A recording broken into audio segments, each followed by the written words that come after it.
솔로몬의 잠언이라. 지혜로운 아들은 아비를 기쁘게 하거니와 미련한 아들은 어미의 근심이니라. 불의의 재물은 무익하여도 공의는 죽음에서 건지느니라. 여호와께서 의인의 영혼은 줄이지 않게 하시나 악인의 소욕은 물리치시느니라. 손을 게으르게 돌리는 자는 가난하게 되고 손이 부지런한 자는 부하게 되느니라. 여름에 거두는 자는 지혜로운 아들이라. 추수 때에 자는 자는 부끄러움을 끼치는 아들이니라. 아멘. 우리 성도들은 하나님의 자녀입니다.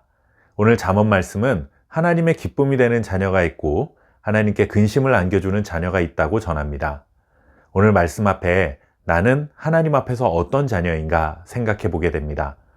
1절 말씀을 보시면 지혜로운 아들은 아비를 기쁘게 하거니와 미련한 아들은 어미의 근심이라 하고 전합니다. 지혜로운 자녀는 부모의 가르침을 따르고 올바른 길을 선택하여 부모의 기쁨이 됩니다. 반대로 미련한 자는 자기의 뜻대로 살아가는 자입니다. 잘못된 길이라 일러주어도 자기 고집을 꺾지 않고 자기가 가고 싶은 길을 가는 자입니다. 하나님께 기쁨이 되는 자녀로 살아가기를 원한다면 무엇보다 하나님의 말씀을 배우고 그 말씀을 마음에 새기고 그 말씀에 순종하기를 기뻐해야 합니다. 하나님께 근심이 되는 미련한 자녀는 하나님의 말씀을 외면하는 사람입니다. 자기의 지혜를 의지하고 자기의 생각과 판단을 따라 살아가는 사람이죠. 하나님의 기쁨이 되는 성도로 살아가기 위한 첫 번째 단추는 하나님의 말씀에 순종하는 것입니다. 하나님의 말씀과 상관없는 종교적 열정은 하나님이 기뻐하지 않으십니다. 하나님께서 하라 명령하시는 것을 행하고 하나님께서 하지 말라 금지하시는 것은 그만두는 것부터 훈련해야 합니다. 교회에서 아무리 많은 성경 공부를 하고 훈련을 받고 직분을 받은 자가 된다 하더라도 하나님의 말씀을 따라 순종하기보다 자기의 열정을 앞세우는 자는 하나님의 기쁨이 될 수 없거니와 그가 속한 교회 공동체 안에서도 결코 선한 영향력을 미칠 수 없을 것입니다. 지혜로운 자는 어떤 자인가?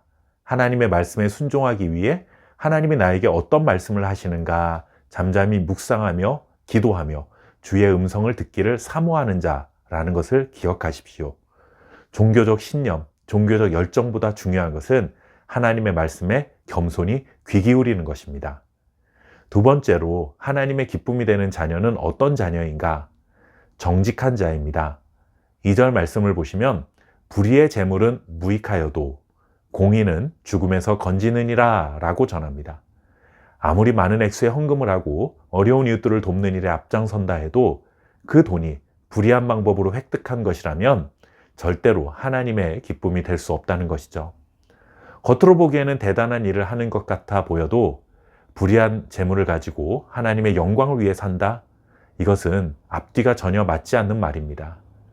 정직하지 못한 방법을 통해 하나님의 일에 앞장서는 것은 하나님을 기만하는 행위입니다. 사람의 눈은 속일 수 있을지 몰라도 하나님의 눈은 절대로 속일 수 없습니다. 하나님의 기쁨이 되는 삶을 위해서는 무엇보다 정직한 삶이 바탕이 되어야 함을 잊지 마십시오. 세 번째로 하나님의 기쁨이 되는 자녀는 부지런한 자입니다. 4절과 5절 말씀입니다. 손을 게으르게 놀리는 자는 가난하게 되고 손이 부지런한 자는 부하게 되느니라. 여름에 거두는 자는 지혜로운 아들이나 추수 때에 자는 자는 부끄러움을 끼치는 아들이니라. 게으른 태도는 자신의 삶을 궁핍하게 만들 뿐만 아니라 하나님의 기쁨이 될 수 없습니다. 자신에게 주어진 삶의 자리에서 최선을 다해야 합니다. 공부하는 학생은 공부하는 일에 최선을 다해야 하고 직장에서 일하는 자는 최선을 다해 일해야 합니다. 학교 수업 시간에 성경을 본다고 하나님이 기뻐하시는 것이 아닙니다. 직장에서 근무 시간에 남들 다 열심히 일하는데 혼자 구석에서 기도한다고 해서 하나님이 기뻐하시는 것이 아닙니다. 예배해야 할 때는 최선을 다해 예배하고 공부할 때는 최선을 다해 공부하고 일할 때는 최선을 다해 일하는 것이 부지런한 삶입니다. 바쁘게 열심히 산다고 해서 부지런한 것이 아니라 내가 지금 어떤 자리에 있는지를 분별하여 그 자리에 합당한 삶을 사는 것이 부지런한 삶입니다. 날마다 하나님의 말씀을 듣고 겸손히 그의 말씀에 순종하며 정직하고 부지런한 삶을 통해 하나님의 기쁨이 되는 자녀가 될 수 있기를 바랍니다. 감사합니다.